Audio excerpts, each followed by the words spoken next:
हमने chapter number 2 start किया था इनवर्स ट्रिग्नोमेट्रिक फंक्शन। उसमें मैंने आपको ग्रुप 1 और ग्रुप 2 बताया था।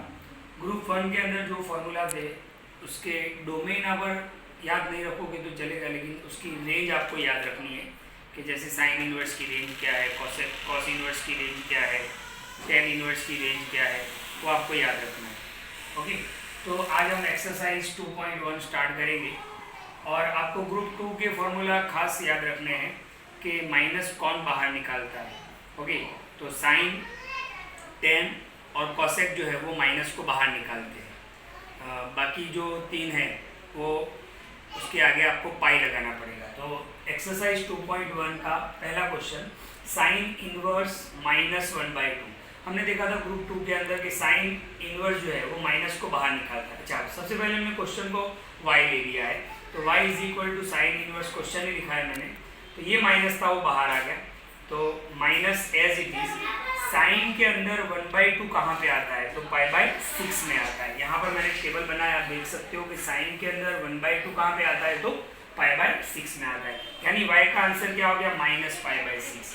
अब ये -π/6 जो है, तो साइन का रेंज क्या था, साइन इनवर्स का रेंज क्या था, -π/2 से लेके π/2। यानी ये जो -π/6 है इसके अंदर आ रहा है, तो डेफिनेटली आ रहा है, यानी ये आंसर हमारा हो जाएगा।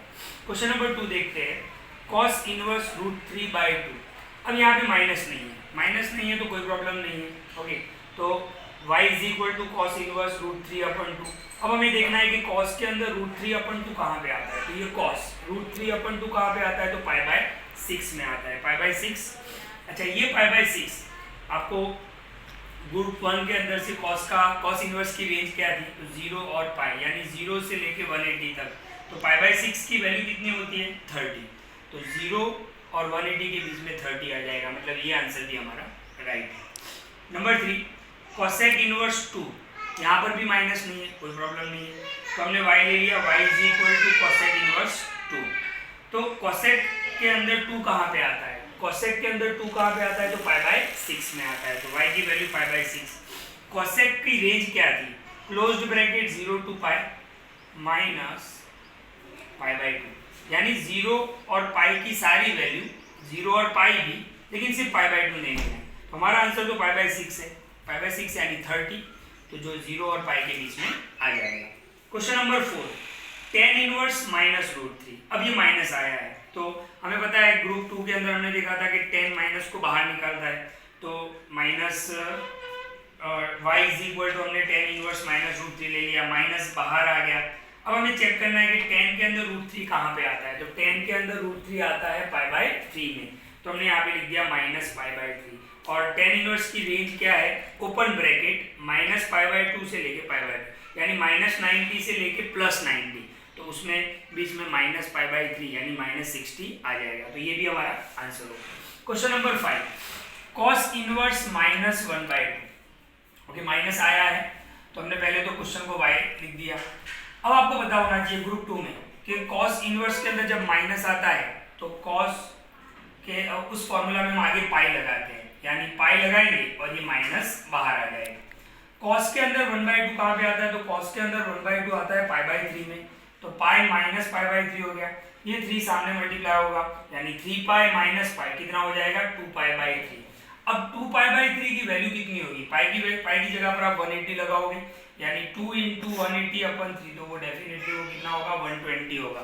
और 120 जो है वो 0 और π, यानी 0 से लेके 180 तक में 120 आ जाएगा, यानी हमारा ये आंसर भी राइट है। क्वेश्चन नंबर 6 देखते हैं, tan इनवर्स -1। देखो वापिस माइनस आया, तो हमें पता है कि tan माइनस को बाहर निकालता है, तो माइनस tan इनवर्स 1। tan के अंदर 1 कहाँ पे आता है, तो tan के अंदर 1 आता है π/4 में, तो हमने माइनस तो लिखना ही था, और tan इनवर्स 1 यानी π/4, तो -π/4 यानी -45। तो वो tan की रेंज ये है हमारे पास, ओपन ब्रैकेट -π/2 से लेके +π/2, यानी -90 से लेके +90 के बीच में -45 आ जाएगा।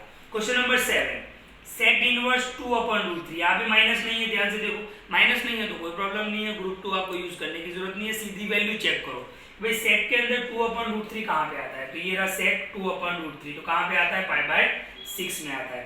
और उसकी रेंज क्या थी, तो उसकी रेंज ये थी कि क्लोज्ड ब्रैकेट -π/2 जीरो नहीं लेना है आपको। -π/2 से मतलब -90 और +90 के बीच में जीरो आएगा, लेकिन आपको अगर आंसर जीरो आ रहा है तो नहीं लेना, लेकिन हमारा आंसर जीरो नहीं आ रहा है, हमारा आंसर कितना आ रहा है π/6 यानी 30 आ रहा है, मतलब ये आंसर भी राइट है। मतलब इस एक्सरसाइज में आपको सीखना ये है कि आपका जो आंसर आ रहा है ओके, तो वो उसकी रेंज में है या नहीं है, वो आपको खास करके चेक करना है। अगर उसकी रेंज में है तो आंसर है, और नहीं आ रहा है, रेंज से बाहर जा रहा है तो इम्पॉसिबल हो जाएगा।